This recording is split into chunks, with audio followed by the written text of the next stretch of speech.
that we are living in such a me society. It's me. It's all about me. Selfies, thousands of pictures of me. Everything is about me. My feelings, my needs, what I want, what I feel. You didn't treat me right. Everything is about me. And when two me's get married, you got a mess. You got a real mess, because she's talking about herself, he's talking about himself, and the me syndrome goes on and on and on, and people never evolve into becoming who they should be because they never get beyond living for themselves.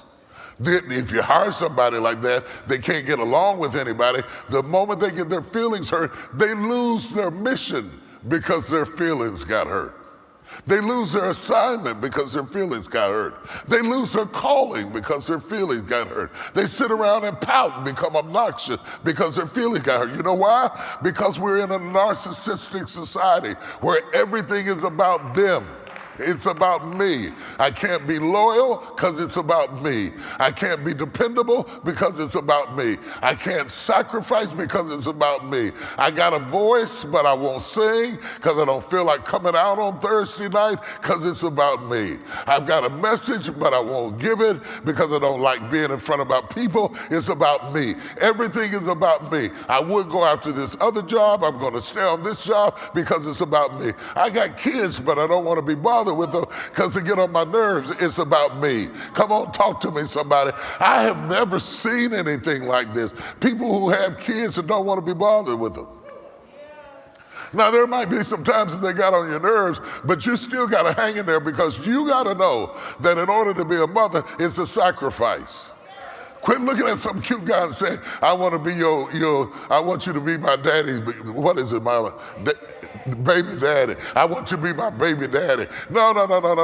When he gets through being cute, you still got that kid. You got to want the kid, not the daddy. You got to want the kid, because that's a lifelong experience. If you're a man, quit looking at a woman, she's gorgeous. I want you to have my baby. After she had the baby, I want you to take care of that baby. I want you to get a job. I want you to make some payments. I want you to bring some bread and some food up in this mug.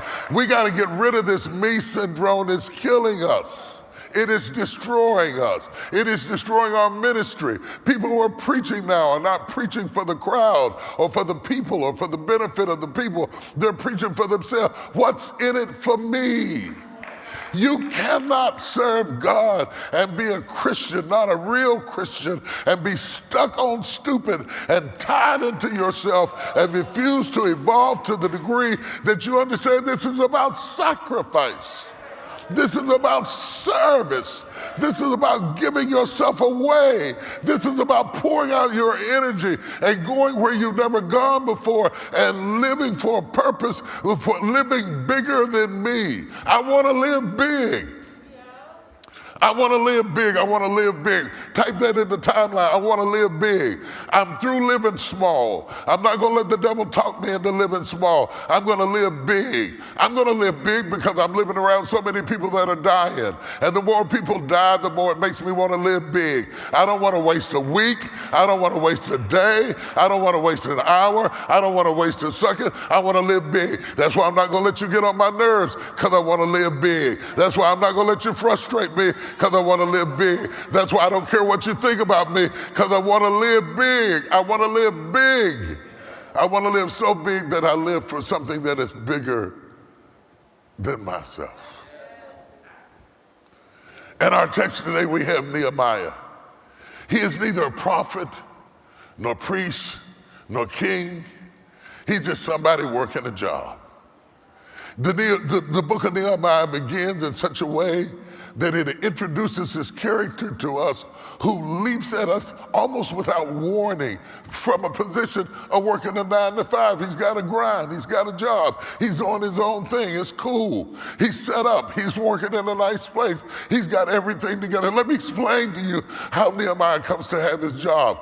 He undoubtedly was born during the time that Israel was in captivity up under the Babylonian captivity.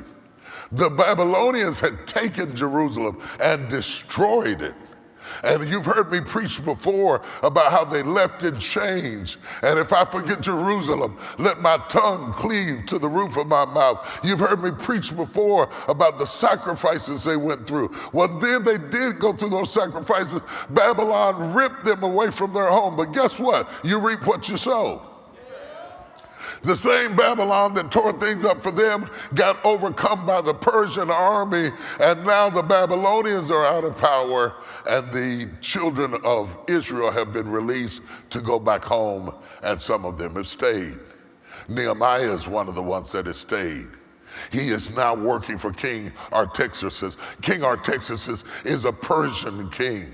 He's a new ruler, he's a new emperor, and Nehemiah is his cupbearer. And he's now in a position of authority, and he's now in a position of power, and he has Nehemiah as a cupbearer. Now, that doesn't make Nehemiah a waiter. It doesn't make him a busboy. It doesn't make him just somebody who's going to and fro. That means that every time the king drinks wine, Nehemiah tastes the wine before the king to make sure it was safe. So Nehemiah is used to danger. I'm not trying to tell you that he's a wino. I'm not trying to tell you he's a drunk. I'm assuming that you understand that one of the proclivities of the Persian governments was to kill or to do a coup on a king by poisoning him. And to circumvent the possibility that the king might be poisoned, it was Nehemiah's job that if there was anything bad in the cup, he took it first. I want you to understand the mentality of the guy that came from, because your destiny is always hidden in your history. Y'all didn't hear what I was saying. Your destiny, if you go back in your life, you will see certain things that prepared you for where you are right now. If you go back in your life, you'll see things that don't even seem related to what you're doing right now, but have served you well now that you're in the place that you're in right now, because now Nehemiah is in a situation where he faces death every day. Every morning he goes to work, he knows it could be his last morning. He has already begun to have the roots of living beyond himself. I wouldn't want Nehemiah's job. I might give it to the cat. And if the cat don't make it, then I say, King, don't drink this wine, it's not good. I would not want to be Nehemiah's job, because if Nehemiah went to work one morning and somebody was poisoning the king, the evidence of saving the king would cost him his life.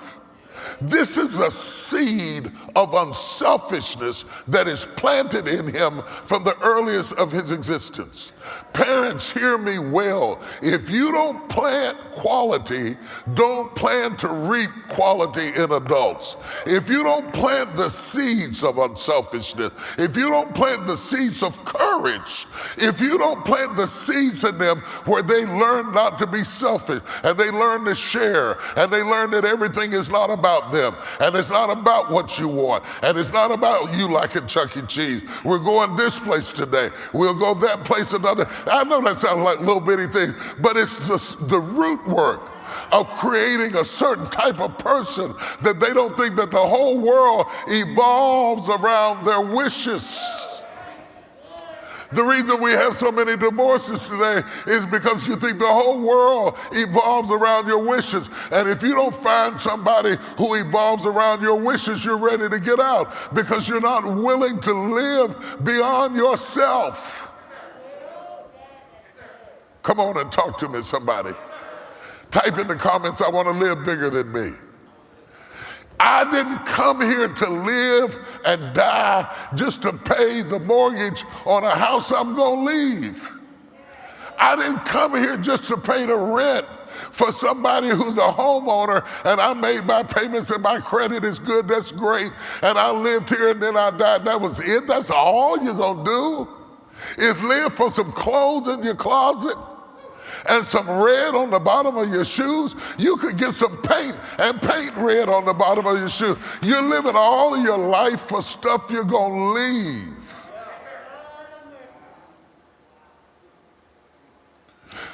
What are you doing that is beyond you? Take a minute and think about it. I don't want to bring your joy down. I don't want to make you feel bad, but what would people lose if they lost you? How are you affecting the life of somebody other than you and yours? When God gives you gifts, do you think he gave you the gift for you? If God gave you a voice to sing, do you think he gave you the voice for you to sing in the shower? Whatever God gave you, he gave it to you to affect somebody beyond yourself. You have to realize this.